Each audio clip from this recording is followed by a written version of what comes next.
Que s'est-il passé ailleurs dans le monde? Voici comme chaque jour notre tour d'horizon de l'actualité, vu par les différentes rédactions d'Euronews.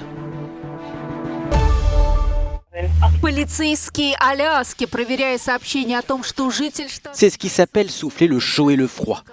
Comme nous le rapportent nos confrères russes, les forces de police de l'État de l'Alaska aux États-Unis ont porté secours à un homme de 30 ans la semaine dernière qui venait de vivre 3 semaines dans la neige, à proximité des décombres de sa cabane ravagée par un incendie. C'est un SOS creusé dans la neige qui lui a permis d'être repéré par les secours depuis les airs. Тайсон сообщил своим спасителям, что самое сейчас для него сложное – это смириться с гибелью его питомца. Több magyar településen az egészségügyi határérték fölé emelkedett a légszennyező részecske. En parlant d'air, l'équipe hongroise d'Euronews se penche quant à elle sur l'augmentation de la pollution atmosphérique à Budapest et dans plusieurs autres villes de Hongrie. Une concentration des particules fines causée par la circulation, mais aussi par le chauffage au bois et au charbon dans les habitations.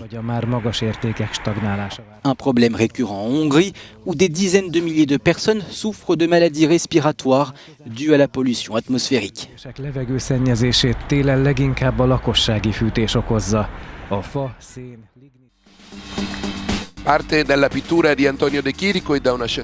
Et puis partons respirer à Milan, où nos collègues italiens se sont intéressés à la nouvelle collection Homme-Hiver 2020-2021 de Prada, qui vient d'être présentée à l'occasion de la Fashion Week de Milan.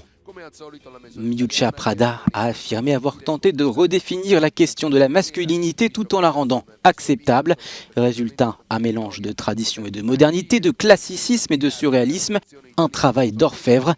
Le diable se cache dans les détails, surtout quand il s'habille en Prada.